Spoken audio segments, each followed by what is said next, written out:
அந்த தகரத்தில் இருக்கக்கூடிய ஒரு ஓட்டையின் வழியாக மலம் அவர் நெற்றியில் வழிந்து கொண்டே இருக்கும். ஆனால் அவர் அதனையும் மீறி இந்த மலத்தை போய் தெப்பக்குளத்துக்குள்ள போட்டுட்டு அடுத்த முறை மலத்தால் போயிட்டே இருப்பார். ஏறக்குறைய ஒரு 1500 வகையான தீண்டாமை இந்நடைமுறைகளை வைத்திருக்கக்கூடிய நிலம். அதுதான் இந்த நிலத்தின் மிகப்பெரிய பெருமை. எஜுகேட்டட்னா நீ தலையிட்டு இருக்கணுமே. இவ்வளோ பெரிய கல்வி அறிவு பெற்ற சமூகம் இதுனா நீ பிஏ படிச்சுட்ட, எம்ஏ படிச்சுட்ட, டாக்டரேட் படிச்சுட்டேன்னா இந்த நிலத்தில் அதெல்லாம் அழிந்திருக்க வேண்டுமே. தமிழை படிச்சு போட்டு தான் எழுதுறோம்னா இந்த தமிழில் எத்தனாயிரம் பேர் தமிழை படிச்சுட்டு இருக்கான்? எவன் எழுதுறான்? எவனுக்கு அந்த அக்கறை இருக்கு? எழுதுவோம், எவ்வளோ தவறாக இருந்தாலும் எழுதுவோம், திருத்திக் கொள்ளலாம் அதை. ஆனால் உடனுக்குடன் இந்த சமூகத்திற்கு நீங்கள் ஒரு கரிமருந்தை ஒரு போரில் வழங்குவது போல் வழங்கி கொண்டே இருக்க வேண்டியது இருக்கு.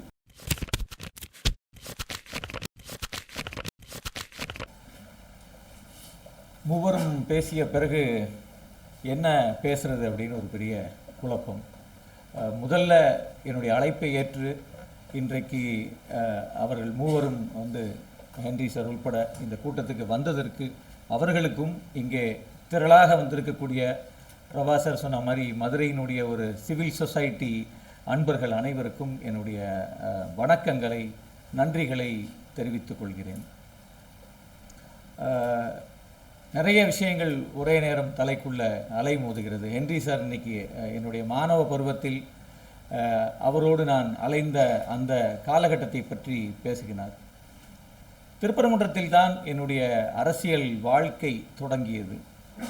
இப்போ ஒரு அரசியல் வாழ்க்கை தொடங்க அல்லது ஒரு பெரிய எழுத்தாளராக, ஒரு பெரிய அறிவுஜீவியாக நிறைய புத்தகங்களை வாசித்து அதெல்லாம் நீங்கள் அப்படி போட்டு உங்கள் தலைக்குள்ளே ப்ராசஸ் பண்ண வேண்டும் என்கிற எந்த அவசியமும் இல்லை என்று நான் நினைக்கிறேன். திருப்பரங்குன்றத்தில் இருக்கக்கூடிய கோவில் ஸ்டாப்புக்கு பக்கத்தில் ஒரு சிறிய வீட்டில் அந்த மெயின் ரோடு ஓரத்தில் நான் ஒரு காட்சியை சதா பார்த்து கொண்டே இருந்தேன். திருப்பரங்குன்றம் ஊருக்குள் இருக்கக்கூடிய உலர் கழிப்பிடங்களிலிருந்து ஒரு தகர டப்பாவில் மலத்தை அள்ளிக்கொண்டு வரக்கூடிய ஒரு நபர், நிறைய பேர் போவாங்க, அதில் ஒரு நபர் தினசரி எங்கள் வீட்டை கடந்து போய்கொண்டே இருப்பார். அந்த தகரத்தில் இருக்கக்கூடிய ஒரு ஓட்டையின் வழியாக மலம் அவர் நெற்றியில் வழிந்து கொண்டே இருக்கும். ஆனால் அவர் அதனையும் மீறி இந்த மலத்தை போய் தெப்பக்குளத்துக்குள்ள போட்டுட்டு அடுத்த முறை மலத்தால் போயிட்டே இருப்பார். இந்த காட்சி இருக்கு இல்லையா, இந்த காட்சி அவர் நெற்றியில் மலம் வழிந்தோடுகிற காட்சி, அதை பற்றிய அவருடைய கடமையை அவர் செய்து கொண்டிருக்கிறார். இப்படியாக என் வாழ்க்கையில் நான் பார்க்கக்கூடிய, வாசிக்கக்கூடிய, நான் எனக்கு எதிர்ப்படுகிற எல்லாமே என்னை கடுமையாக தொந்தரவு செய்து கொண்டே இருக்கிறது. அப்படியான தொந்தரவுகளின் வெளிப்பாடாகத்தான் நான் ஒரு மந்தையிலிருந்து இந்த மேடைக்கு வந்து இவர்கள் மத்தியில் அமரக்கூடிய வாய்ப்பை பெறுகிறேன். என்னுடைய கேள்வி, இந்த காட்சி, இது போன்று இந்த சமூகத்தில் நடக்கக்கூடிய காட்சிகள் இன்னைக்கு வைக்கம் தொடங்கி நாம் இந்த காட்சியை பற்றி நிறைய வரலாற்றில் வாசித்திருக்கிறோம். எப்படி எச்சி துப்புவதற்கான டப்பாவோடு நம் முன்னோர்கள் கழுத்தில் ஒரு தகர டப்பாவை மாட்டிக்கிட்டு போனாங்க. அவங்க நடந்து போன கால் தரத்தை கூட்ட ஒரு விளக்கமாற கட்டிக்கிட்டு எப்படி நடந்து போனாங்க எடுத்து பார்த்தா இன்னைக்கு ஏறக்குறைய ஒரு 1500 வகையான தீண்டாமை இந்நடைமுறைகளை வைத்திருக்கக்கூடிய நிலம். அதுதான் இந்த நிலத்தின் மிகப்பெரிய பெருமை. அப்போ இந்த நடைமுறைகளை நாம் கொண்டாட முடியுமா? இவ்வாறான ஒரு அடிமை சமூகத்துக்கான ஒரு டாக்டரைனை உருவாக்கி வச்சிருக்காங்க, நடைமுறைகளை உருவாக்கி வச்சிருக்காங்க. அப்படி ஒரு நிலத்தில் வாழ்கிற நமக்கு இந்த காட்சிகள் இயல்பாகவே அனைவரையுமே தொந்தரவு செய்ய வேண்டும் தானே. இந்த காட்சிகள் எப்படி நமக்கு சுபிட்சமாக இருக்கு? இந்த காட்சிகளை பார்த்து எப்படி நீங்கள் தொந்தரவு ஆகாமல் இருப்பீங்க? அப்போ இன்னைக்கு சார் சொன்ன மாதிரி மொபைலை நோண்டிக்கொண்டே இருக்கிறோம் இன்றைக்கு. ஆனால் தொடர்ச்சியாக நமக்கு ஒன்று இருக்கிறது, நமக்கு ஏன் வம்பு? நம்ம வேலையை பார்ப்போம். நமக்கு என்று பல வேலைகள் இருக்கு, அந்த வேலைகளை பார்த்து கொண்டே இருப்போம் என்று ஏதோ ஒரு வகையாக இன்றைக்குத்தான் இந்த சமூகம் மொபைலுக்குள் தலையை குனிந்து கொண்டிருக்கிறது. ஆனால் இத்தனை அநீதிகளை கண்டும் காணாமலும் தொடர்ச்சியாக இந்த சமூகம் தலை குனிந்துதான் இருக்கிறது என்பதை நான் பல்வேறு காலகட்டங்களில் உணர்ந்துகிட்டே இருக்கேன். ஏன் நமக்கு அந்த அக்கறை இல்லை? ஏன் நாம் அதில் தலையிடுவதில்லை? பல நேரங்களில் நம்ம நினைப்போம், நம்ம எஜுகேட்டட் அப்படின்னா அப்படிலாம் இல்லை. அப்படி எஜுகேட்டட்னா நீ தலையிட்டு இருக்கணுமே. இவ்வளோ பெரிய கல்வி அறிவு பெற்ற சமூகம் இதுனா, நீ பிஏ படிச்சுட்ட, எம்ஏ படிச்சுட்ட, டாக்டரேட் படிச்சுட்டேன்னா இந்த நிலத்தில் அதெல்லாம் அழிந்திருக்க வேண்டுமே. ஆனால் எங்கோ ஒரு இடத்தில் தலையை குனிந்து கொண்டே இதையெல்லாம் படிச்சுக்கிட்டே இருக்கோம். நம்ம தலை நிமிர மாட்டேங்குது. தலை நிமிர்ந்தால் தொந்தரவாகும். அது நமக்கு தேவையில்லாத நம்முடைய ஷெடியூலை கெடுத்துரும், நம்ம நேரத்தை கெடுத்துரும், நம் வருமானத்தை கெடுத்துரும், நம் அந்தஸ்தை கெடுத்துரும், நம்ம பேங்க் பேலன்ஸை கெடுத்துரும், ஏதோ ஒன்றை கெடுத்து விடும் என்பதற்காக இந்த சமூகம் பல நேரங்களிலே தலையை குனிந்தவாறே அவசர அவசரமாக போயிட்டே இருக்கு. யார்கிட்ட கேட்டாலும் நேரம் இல்லை. வாசிப்பீங்களா புத்தகம்னா அதுக்கெல்லாம் என்கிட்ட நேரம் இல்லை. நீங்கள் எதை கேட்டீங்கனாலும் அதுக்கு அவன்கிட்ட நேரமே இல்லை. ஆனால் இன்னைக்கு அவன் ஸ்க்ரீன் டைம் எடுத்து பார்த்தீங்கன்னா ஒரு நாளைக்கு 8 மணி நேரம் மொபைலை பார்க்குறவனா இருப்பான். எல்லாரும் அவசரமாக சிக்னலை கடந்து போயிட்டே இருக்காங்க. ஆனால் ஒவ்வொருவரும் இன்றைக்கு இந்த போஸ்ட் ட்ரூத் என்கிற இந்த உலகத்துக்குள் தலையை, ஒரு ஆஸ்ட்ரிச் எப்படி தலையை மண்ணுக்குள் புதைத்து கொண்டு இருக்குமோ அதுபோல் ஏதோ ஒரு வகையில் நாம் நம்மை படித்தவர்களாக தரித்து கொண்டு அந்த வேடத்தை அணிந்து கொண்டு மறுபுறம் நாமும் அந்த ஆஸ்ட்ரிச்சை போல நம் தலையை மண்ணுக்குள் ஊன்றி இருக்கிறோம். அப்படியாக தலையை மணலுக்குள்ளும் மண்ணுக்குள்ளும் மூடி இருப்பவர்களை, அவங்களாம் என் கூட வாழ்ந்துட்டு இருக்காங்க, சமமாக இருக்காங்க, அவங்களுக்கு தான் நான் டெய்லி மெசேஜ் அனுப்புகிறேன், அவங்க தான் எனக்கு ஃபேஸ்புக்கில் லைக் போடுறாங்க, அவங்க தான் என் கூடவே இருக்காங்க. ஆனால் அவர்களின் தலையை, இந்த ஆஸ்ட்ரிச்சின் தலையை போல் அவர்களின் தலையை இந்த மண்ணிலிருந்து எப்படி பிடுங்கி எடுப்பது என்கிற ஒரு மிகப்பெரிய சவால் என்பது இருந்து கொண்டே இருக்கிறது. அப்படி அவர்களின் தலையை நிமிர்த்துவதற்கு ஏதேனும் ஒன்றை செய்ய வேண்டுமே என்கிற அந்த நோக்கத்தில் எழுதப்பட்ட நூல்தான் இந்த போராட்டங்களின் கதை என்கிற நூல். ஒரு 16-17 நூல்கள் என்னுடைய நூல்கள் வந்திருக்கு. எனக்கு உண்மையிலேயே கரு சுட்டிக்காட்டியது போல் ரெண்டே ரெண்டு குறையோடு அவர் என்னை தாராளமாக விட்டதுக்கு அவருக்கு நான் முதல்ல நன்றியை தெரிவிக்கணும். இந்த கட்டுரை வந்து கொண்டிருந்த காலத்தில் நான் முதல் முறையாக இப்படி ஒரு பத்திரிகைக்கு வாரம் 2 கட்டுரைகள் எழுதுறேன். ஏன்னா புதன்கிழமை ஒரு கட்டுரை வரணும், சனிக்கிழமை ஒரு கட்டுரை கடைக்கு வரணும், அப்போ திங்கக்கிழமை ஒரு கட்டுரையை கொடுக்கணும், வியாழக்கிழமை ஒரு கட்டுரையை கொடுக்கணும். அந்த 44 அந்த கட்டுரைகள் நேரம் நான் இப்படி தலையை புதைச்சி புத்தகத்துக்குள்ளே இருந்தது. அதை விட்டு வெளியே வர முடியாது. ஏன்னா அவ்வளோ முக்கியமான வேலை. ஆனால் எனக்கு எப்பயுமே சக எழுத்தாளர்களை விட எனக்கு எப்பயுமே என்னுடைய வாசகனின் மீது ஒரு மிகப்பெரிய மரியாதை உண்டு. ஏனென்றால் அவன் என்னை விட அதிகம் படித்தவன், என்னை விட நுட்பமானவன். அது எனக்கு நல்லா தெரியும். இந்த தொகுப்பு வர்ற அந்த வாரம் அந்த அன்னைக்கு காலையில் 5 மணிக்கு கடைக்கு வரும், 7 மணிக்கு பிள்ளையை சுட்டி காட்டி எனக்கு ஃபோன் வரும். இது ஒரு ப்ராசஸ் என்று தான் நான் நினைக்கிறேன். நான் ஒரு எழுத்தாளர் மட்டுமல்ல, நான் ஒரு களத்தில் செயல்படுகிறவன். எழுத்தாளர் மட்டுமென்றால் தலைக்கு பின்னால் ஒரு பெரிய மஞ்சள் வெளிச்சம், பெரிய ஒரு ஃபோக்கஸ் லைட் என்னோடு எரியும். எங்களுக்கு அந்த ஃபோக்கஸ் லைட் எதுவும் கிடையாது. நாங்கள் தெருவிலும் களத்திலும் நிற்பவர்கள், மக்களோடு நிற்பவர்கள், மக்களோடு புலங்குபவர்கள், மக்களின் உரையாடல்களை கேட்பவர்கள். இன்று ஹென்றி சொன்னது போல் இன்றைக்கு இந்தியா முழுக்க நான் அந்த மக்களின் குரலை கேட்க தொடர்ச்சியாக இந்த 25-26 ஆண்டுகளாக பயணிச்சிருக்கிறேன். நான் ஜனங்களிடமிருந்து கற்றுக்கொள்கிறேன். ஜனங்கள்கிட்ட போனீங்கன்னா அவங்கக்கிட்ட தான் போஸ்ட் ட்ரூத்தை விட பெரிய ட்ரூத் ஜனங்கள்கிட்ட தான் இருக்குது. அதை நீங்கள் எந்த பத்திரிகையிலும் வாசிக்க முடியாது. நான் ஜார்க்கண்ட் உடைய காடுகளுக்குள் அலையும் போது ராஞ்சிக்கு போய் அதை சுற்றி ஸ்டான்சாமியோடு என்று பல்வேறு தளங்களிலே நான் இந்த 28 ஆண்டுகளாக தொடர்ச்சியாக அலைதன் வழியாக கற்றுக்கொண்ட விஷயங்களை ஒரு எழுத்தாளன் எழுதுவதற்கு என்ன காரணம் என்றால் இவையெல்லாம் பத்திரிகைகளில் செய்தியாக வருவதே இல்லை. நாம் பத்திரிகைகளிலே செய்தியாக படிக்கிறது அது ஒரு கட்டமைக்கப்பட்ட ஒரு செய்தியாகத்தான் இருக்கு. அப்போ இந்த உண்மைகளை நாம் களத்திற்கு சென்று பார்க்கக்கூடிய இந்த வெர்ஷனை, இந்த நேரேட்டிவை எப்படி கொண்டு வந்து சமூகத்திடம் சேர்ப்பதென்றால் அதற்கு ஒரு எழுத்தாளனாக என்னிடம் இருக்கக்கூடிய வடிவம் எழுத்து தான். நான் இன்றைக்கும் பிரிடாமினண்டாக எழுதக்கூடிய ஆளாகத்தான் இருக்கிறேன். இன்னும் நான் காட்சி ஊடகத்தை நோக்கி பெரிதாக போகவில்லை. ஜெயரஞ்சனை போல் தொலைக்காட்சிகளுக்குள்ளே போய் கொஞ்ச நாளில் லேசாக போர் அடித்து ஒரு கட்டத்தில் அங்கே உட்கார்ந்திருக்கக்கூடிய அந்த நேரம் பயனுள்ளதா வீணானதா என்கிற பெரிய மோதல் நடந்துக்கிட்டே இருக்கும். அந்த 1 மணி நேரத்தில் பேசக்கூடிய வாய்ப்பு கிடைக்குமா, இந்த குழாயடி சண்டைகளுக்குள் கூச்சலுக்குள் ஏதாவது 4 வரியை பிரயோஜனமாக சொல்லிவிட முடியாதா என்கிற தவிப்பு என்பது இருந்து கொண்டே இருக்கும். ஆனால் எழுதுகிற நேரம் அது என்னுடைய களம், அதற்குள் யாரும் தலையிடவே முடியாது. அந்த 1500 வார்த்தைகள் 2000 வார்த்தைகள் 4 பக்கங்கள் என்பது அது எனக்கானவை என்பதால் நான் எப்பொழுதும் என்னை எழுத்து சார்ந்த ஆளாகவே பார்த்து கொண்டே இருக்கிறேன். அப்போ இன்னொரு பக்கம் நாம் இந்த சமூகத்துக்கு இந்த போஸ்ட் உலகத்தில் வரக்கூடிய இந்த வதந்திகள் ஒரு பிரவாகம் எடுத்து வருது. வதந்திகள் ஒரு பெரிய சுனாமியை போல வருகிறது. ஆனால் நாம் அதற்காக உண்மைகளை சொல்லாமல் இருக்க முடியாது. நாம் நம்மால் இயன்ற அளவில் அந்த உண்மைகளை உறக்க சொல்லிக்கொண்டே இருக்க வேண்டிய அவசியம் இருக்கிறது. அதற்கு இந்த சமூகத்தில் ஒரு மிகப்பெரிய தாக்கம் இருக்கிறது என்பதை இந்த முகநூல் உலகத்தில் அல்லது இணைய உலகத்தில் நான் கவனமாக பார்த்து கொண்டே இருக்கிறேன். அது ஒரு பெரிய விளைவை கொடுத்து கொண்டே இருக்கிறது. உதாரணத்துக்கு சொல்ல வேண்டும் என்றால், ஒரு வாரம் முன்பு யூபியில் அந்த கன்வர் யாத்திரை போகக்கூடிய இடங்கள்ல எல்லாம் என்ன சொல்றாங்க, அந்த கன்வர் யாத்திரை போகக்கூடிய இடங்கள்ல லட்சக்கணக்கான இந்துக்கள் செல்வார்கள். அப்படி லட்சக்கணக்கான இந்துக்கள் செல்லக்கூடிய அந்த அந்த அந்த அந்த அந்த அந்த பாதை முழுவதிலும் இருக்கக்கூடிய கடைக்காரர்கள் தங்கள் கடையில் தங்களுடைய பெயர்களை போட வேண்டும் அப்படின்னு சொல்றாங்க.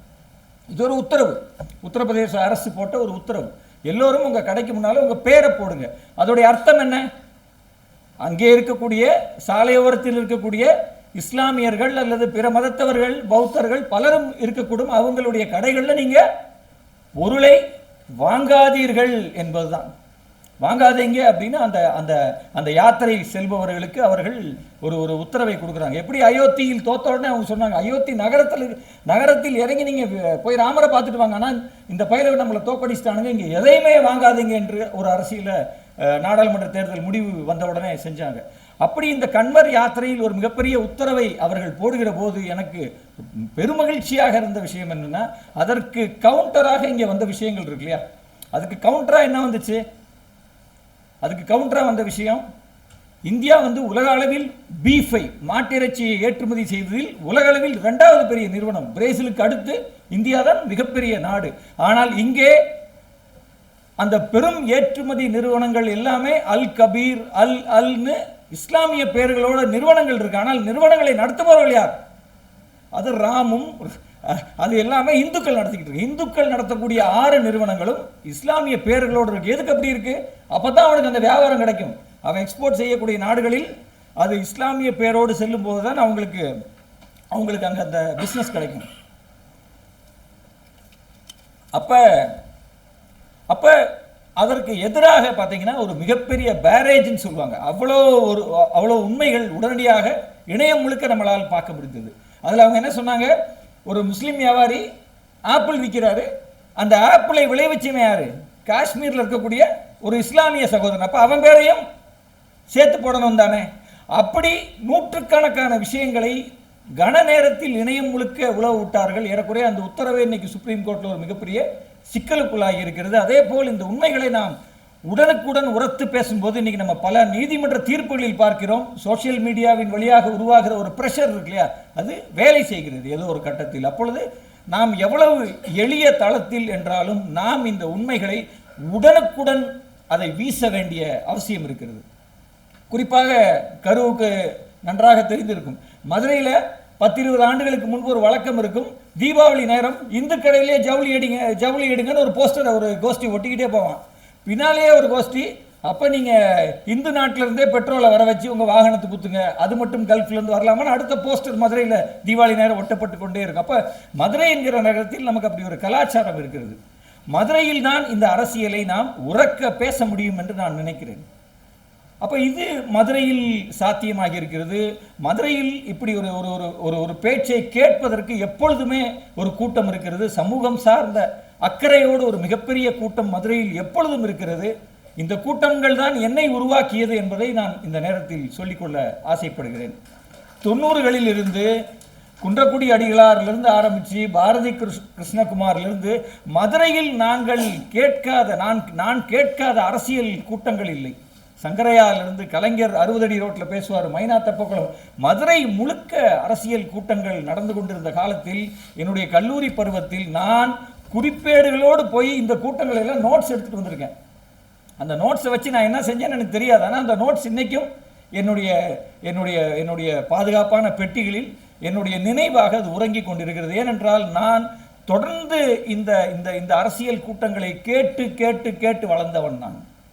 ஏன் அதை கேட்டு கேட்டு வளர்ந்தவன் என்று சொல்கிறேன் என்றால், அந்த நேரம் எனக்கு தமிழை கேட்கத்தான் தெரியும், தமிழை எழுத தெரியாது. கரு சொன்னது போல் அவர்கிட்ட சொன்னேன் காதில், ஐயா நான் 21 வயசுல தான் தமிழை படித்தேன், எழுத படிக்க கற்றுக்கொண்டேன். இன்றைக்கும் நான் எழுதக்கூடிய தமிழ் என்பது 100 பிழைகளோடு தான் இருக்கும். ஆனால் எவ்வளவு பிழைகளாக இருப்பினும் எழுத வேண்டும் என்கிற தீர்மானம் எனக்கு இருந்து கொண்டே இருக்குது.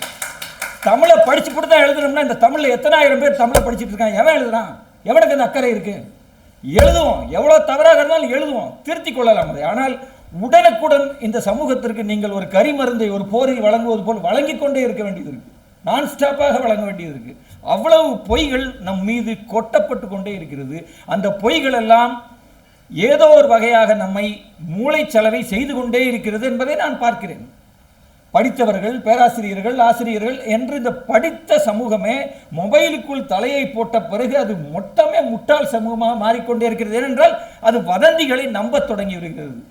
மெல்ல மெல்ல மொபைல்களுக்குள் தலையை புதைத்தவர்கள் வதந்திகள் அவர்களின் இரத்த நாளங்களில் ஏறி அவங்களும் ஏறக்குறைய ஒரு கட்டத்தில் நம்மோடு தோல் உரசி நிற்பவர்களே வேறு ஒரு மொழியில் நம்மோடு பேசத் தொடங்குகிறார்கள். அதனால் இந்த சமூகத்திடம் நாம் உறக்க பேசிக்கொண்டே இருக்க வேண்டிய ஒரு அவசியம் இருக்கிறது. உண்மைகளை அந்த போஸ்ட் உலகத்தில் அவர்கள் எந்தெந்த வடிவங்களில் அந்த பொய்யை பரப்புகிறார்களோ அந்த எல்லா வடிவங்களுக்குள்ளும் சென்று நாமும் நம் வேலையை செய்ய வேண்டிய, அது சினிமாவுக்குள்ளே போவோம், யூடியூபுக்குள்ளே போவோம், எல்லா வடிவங்களுக்குள்ளும் நாம் நம்முடைய கருத்தை, இதற்கான எதிர்கருத்தை நம்ம உறக்க சொல்ல வேண்டிய அவசியம் இருக்கிறது. நல்ல வேளை இந்த நாடாளுமன்ற தேர்தலில் நமக்கு ஒரு சின்ன ஒரு ஆசுவாசம், லேசாக ஒரு மூச்சு விடக்கூடிய ஒரு வாய்ப்பு என்பது கிடைத்திருக்குது 5 ஆண்டுகளுக்கு. அது இந்த சூழலையே மிகப்பெரிய அளவில் மாற்றியிருக்கிறது என்பதை நான் பார்க்கிறேன். நான் பயந்தது உண்டு, இனி நாம் இதை செய்ய முடியுமா, தொடர்ச்சியாக பேச முடியுமா, நம்முடைய குரலுக்கும் அல்லது நாம் வைக்கக்கூடிய வாதங்களுக்கும் இந்த உலகத்தில் இடம் இருக்கா என்கிற ஒரு கேள்வி இருந்து கொண்டே இருந்தது. அந்த கேள்வி எழுந்த பொழுதுதான் இந்த நாடாளுமன்ற தேர்தலை நாம் இந்திய அரசியலமைப்பை பாதுகாக்கிற ஒரு கோஷத்தோடு நாம் சந்தித்தோம். அதில் ஓரளவுக்கு நாம் ஒரு சிறிய வெற்றியை அடைந்திருக்கிறோம். அதன் பயனாகத்தான் நான் நினைத்தேன், நம்ம புத்தகம் ஒன்றும் ஆயிரக்கணக்கில் விற்க வேண்டாம், ஆனால் அந்த ஐடியா இருக்கு இல்லையா, அரசியலமைப்பு சட்டம் என்கிற நமக்கெல்லாம் இத்தனை பெரிய சுதந்திரத்தை வழங்கி இருக்கக்கூடிய அல்லது உரிமைகளை வழங்கி இருக்கக்கூடிய அந்த அரசியலமைப்பு சட்டத்தின் ஒற்றை பக்கத்தையாவது உங்கள் அனைவரு கைகளிலும் கொடுத்து இது உங்கள் வீடுகளில் எங்கோ ஒரு இடத்தில் நீங்கள் அதை பார்த்து கொண்டே இருக்க வேண்டும் என்று நான் நினைத்தேன். இந்த அரசியலமைப்பு சட்டம் மிகவும் முக்கியம். இதை பற்றி நாம் நம்முடைய குழந்தைகளிடம் நம்ம சுற்றத்தாரிடம் பேசிக்கொண்டே இருக்க வேண்டிய அவசியம் இருக்கிறது. ஏனென்றால் இங்கே நீங்கள் அணிந்திருக்கக்கூடிய பேண்ட்டும் சட்டையும், இங்கே நாம் இன்றைக்கு இந்த சமூகத்தில் என்னென்ன அனுகூலங்களை எல்லாம் அனுபவிக்கிறோமோ அதெல்லாம் மிகப்பெரிய போராட்டங்களின் விளைவாக கிடைத்து இறுதியாக அதை முத்தாய்ப்பாக சட்டப்பூர்வமாக அம்பேத்கர் இந்தியன் கான்ஸ்டிடியூஷனாக மாற்றி நமக்கு கொடுத்திருக்கிறார். இன்றைக்கு அந்த ஒற்றை உத்தரவாதத்தின் பேரில் தான் நாம் எல்லாம் இந்த அரங்கத்தில் அமர்ந்து பேசிக்கொண்டிருக்கிறோம், நடமாடிக்கொண்டிருக்கிறோம் என்பதால் இந்த போராட்டங்களின் கதையை விட இன்றைக்கு நாம் அரசியலமைப்பு சட்டத்தை பாதுகாக்க வேண்டிய ஒரு மிக முனைப்பான இடத்தில் இருக்கிறோம். இந்த தொடரை நான் விகடனில் அவர்களோடு பேசி நான் எழுத ஆரம்பிக்கிற நேரமே ஏறக்குறைய ஒரு 110 போராட்டங்களை நான் தேர்வு செய்து எடுத்து வைத்திருந்தேன். முதல் பாகத்தை ஒரு 44 போராட்டங்களோடு முடித்திருக்கிறேன். இன்னும் 2 பாகங்களை குறைந்தபட்சம் அடுத்த ஒவ்வொரு வருடத்தில் ஒரு பாகத்தை எழுதி முடிக்க வேண்டும் என்று நான் நினைக்கிறேன்.